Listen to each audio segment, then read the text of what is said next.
Hey y'all, it's your girl Breezy, and you know I love to run my mouth. So today it's a little something different. We're gonna do a story time. So I was on my TikTok and I was talking to my people about my 75 hard, and one of the comments I ended up liking the girl's username, and that led into a story about the time that I wanted to be a makeup artist. Y'all take a listen, but before you get into the story, be sure to like, comment, subscribe, make sure you hit that notification bell so you can always be notified when your girl comes to run her mouth. Get into this story, y'all. Because it goes and goes and goes and take loops, but I hope y'all enjoy. Hey, thank you, unglossy lady. I like that. Okay, you learning about it. Okay, I like that. I like that. That's what's up. Said something about makeup. I used to very much be into makeup. So much so that I wanted to go to there's a makeup, I guess you would call it a college, but there's a school. It's called Mud, and they they were a makeup school, but they taught makeup like every facet of it, like move, including like movie makeup, TV makeup, prosthetics and all that kind of stuff. And I actually wanted to go there. It's in New York. I don't even know if it's still open or not. I never looked at it any further, but then life happened and I went in a whole different direction. But like, it's when I moved, just random tangent now that got me in the thought of that. Life is so random, like in terms of like how you get to places and other interests and stuff. So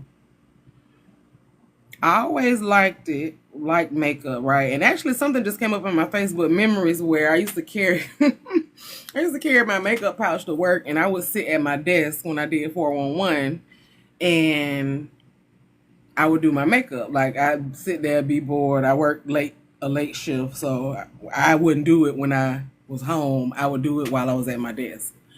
So, and this was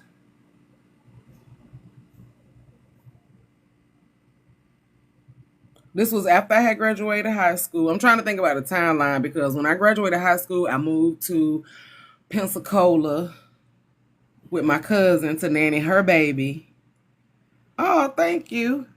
I went to Pensacola to nanny her baby. I went to the junior college, Pensacola Community College, and it might have been junior college, but anyway, yeah, because it was like PJCC.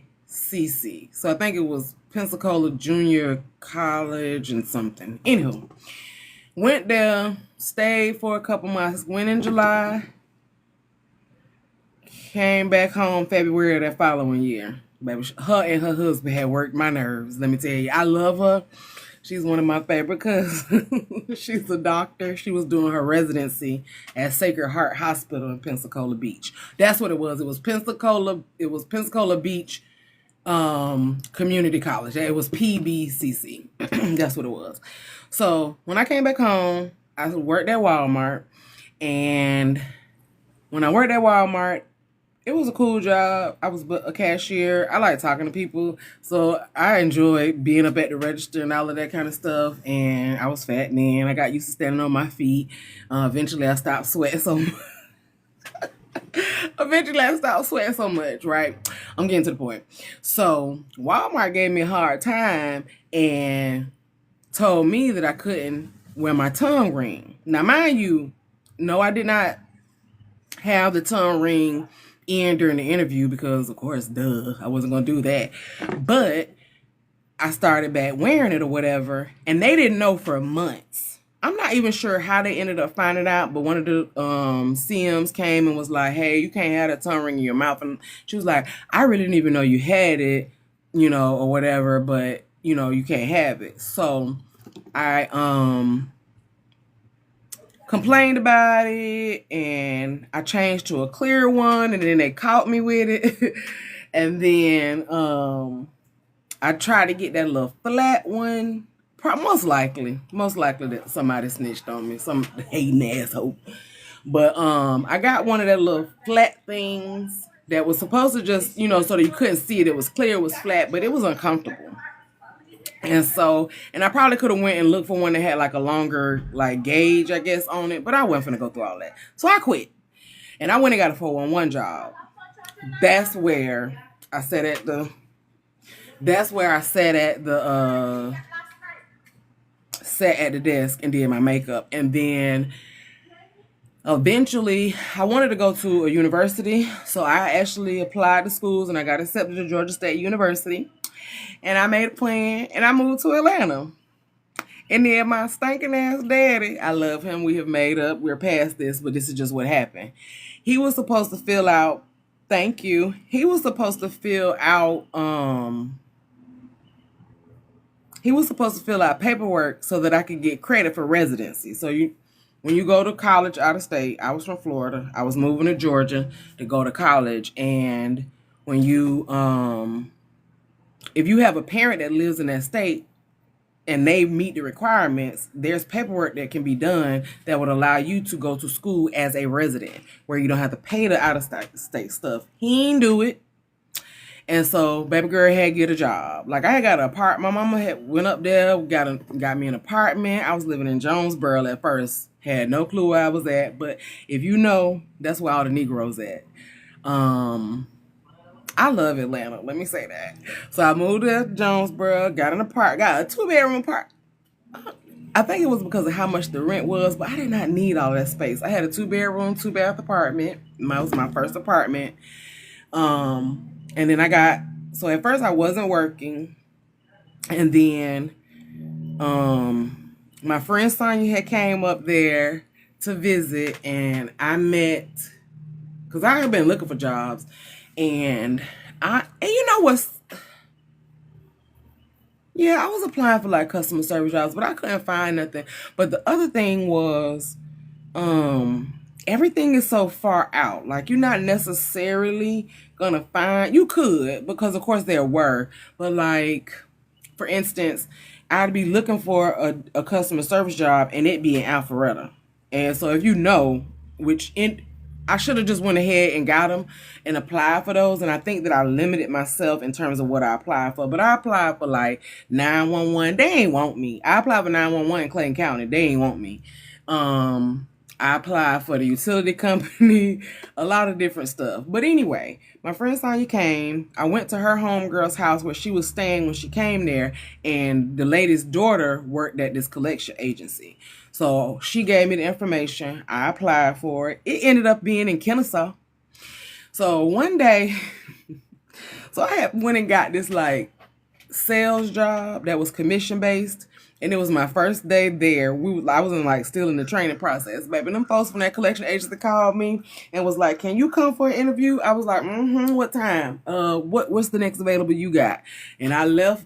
Mind you, this was in Stone Mountain actually it was a little bit past Stone Mountain. It was something with an L. But anyway, it was over in the Stone Mountain area where I was at this place, not getting paid. Now mind you, I'm sitting there going through a training. I'm not getting paid for that. So, they said, "Can you come?" I ran my ass to Kennesaw and got that interview, got that job. But I still then at this point, which I always think back, like, girl, you should have went and found, since you knew you was in Kennesaw, you should have went and found a customer service job doing that. But I went and got a collections job in Kennesaw. I was driving from Jonesboro to Kennesaw every day. And then I met my best friend, who's still my best friend to this day. And I started hanging with her. And she was like, "Girl, you can stay the night at my house because you driving all the way." Because she was living in Marietta at the time, which was still not, well, it's not that far from Kennesaw in terms of versus Jonesboro. Worked at that job. Ended up getting fired. Ended up getting fired because my manager literally, he was an Uncle Tom. And that is actually what got me fired, right?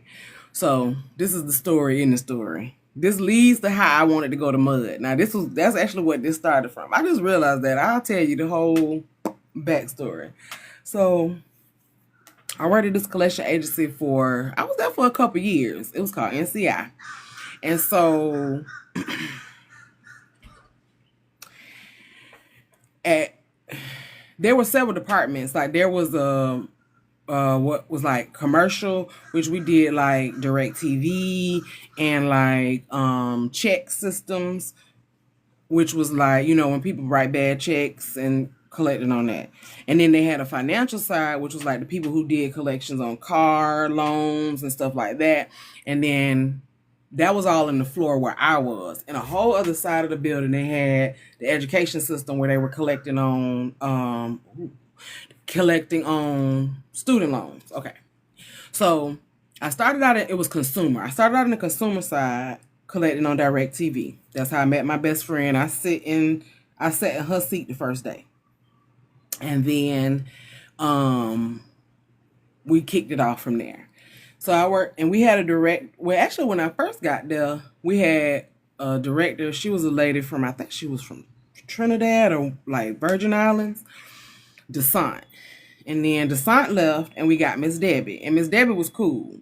Now, mind you, when you work, I don't know about now, but let me say that. When you worked in Atlanta in the collection agency, you had 3 group of folks. Well, I'll say four group of folks. The people that just, you know, they didn't do nothing. They were sober. They might have been drinkers and have a good time. Then you had your people that smoked weed. Then you had your people that was drunks. I'm talking about like drunk on the job. And then you had your cokeheads. I happen to end up being a smoker.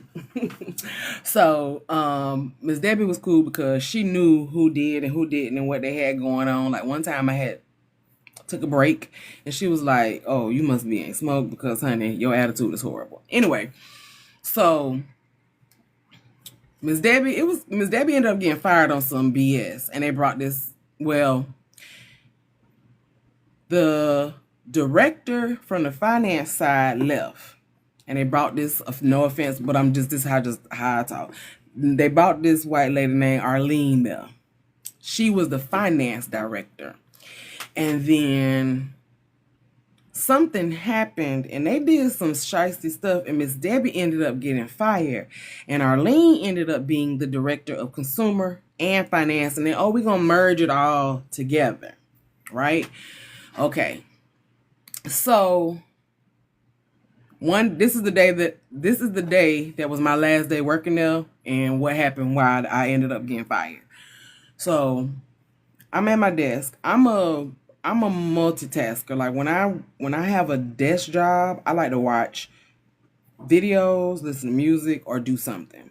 So I always listened to music while I was collecting. I always had headphones. I always was listening to music. It didn't matter who my manager was because I was still making my calls, still answering my calls, still collecting money, still hitting my numbers. The music, listening to it had never affected me collecting. If it was a slow collection time, that's just because it was slow. Like in certain seasons, if you've ever done collections, that you know it be slow. So, okay. So, Nick is not even my manager. He's like a general manager for the whole floor. Silk was my manager. His name's Sylvester Sutter. Shout out to Silk. Yeah, I know he ain't in here, but shout out to Silk. Silk was my manager. But Silk was not there. What did I say? Girl, they gave me a violation. I guess because I said white lady. Or because I said Uncle Tom. Anywho, I'm still finna tell y'all the story. Hey, Galila, how you doing? I won't say what race she was, okay? But she was not my race. We're going to say it that way, okay? TikTok, get it together. Anywho, so, I was listening to music, and Nick was like, take them headphones out your ear. And I was like, huh? And he was like, you can't, I took it out, right? And he was like, you can't, yeah. He can't, but that was a long time ago. What they listened to the video after, and then you get the violation after the child. Anywho. So I was like, yes, I can. I've been doing it. I was like, one, we're on the dialer. So in collection, sometimes you on the automated system of collecting, and then sometimes you on, you'll get inbound calls while that's happening. So you're making outbound calls automatically on the dialer. It's just ringing. You might be leaving voicemails, etc. I'm on the dialer. So the music ain't got nothing to do with it. But what if somebody get on the phone? I'm like, when somebody gets on the phone, which is what I did, I take it out so that I can focus. If the music is not allowing me to focus on the customer and me getting the money, I turn it off. I will either turn the song off completely because I don't want it to go past that song, or I'll take it out of my ear if I don't care, right? So then I was talking to my friend Patrick, who was sitting by me, and I said, babe, I listen to this music all the time. I'm talking trash about what's happened, but mind you, the headphone is no longer in my ear. I have already did what you asked me to do. So he was like, Sabrina, let's go in the office. So I was like, okay. So he ran in there, and before I got in there, he had to talk to Arlene or whatever. So she was like,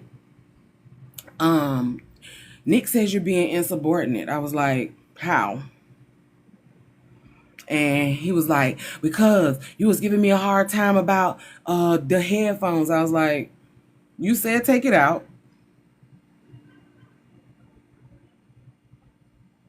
Regular goods content. I'm not sure what that is. Your live is not eligible for recommendation or restricted in search results because you to comply for the For You eligible. What are you talking about? Okay, TikTok, whatever. I'm still telling my story, so whatever.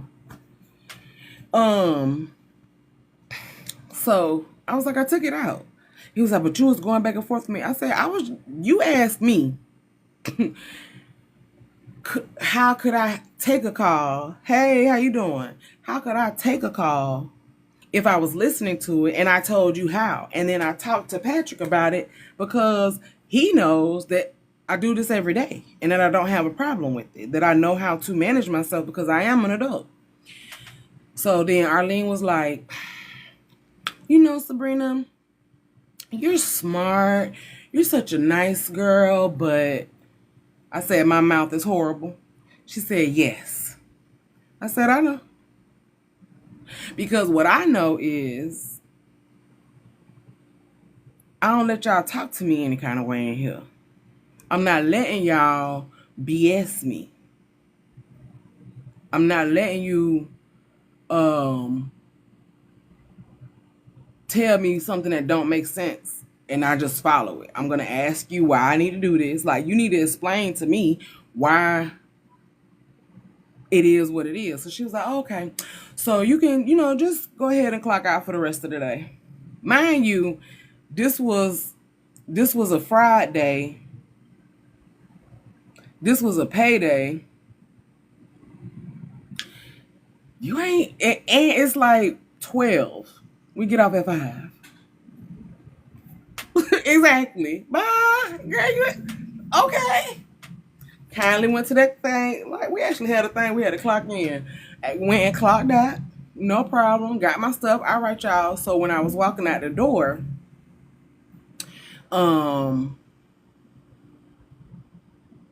what I said was, because I didn't say the actual word. I didn't actually say the word. What I said was, you know what, Nick? You remind me of my uncle, and his name Tom. That's what I said. And then I left. So when I come back, I worked that Saturday because we worked half days, certain Saturday, like every other Saturday. I worked that Saturday, left.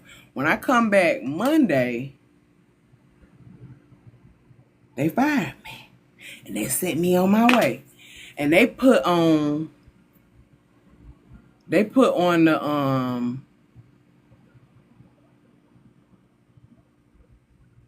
they put insubordination on my term papers, which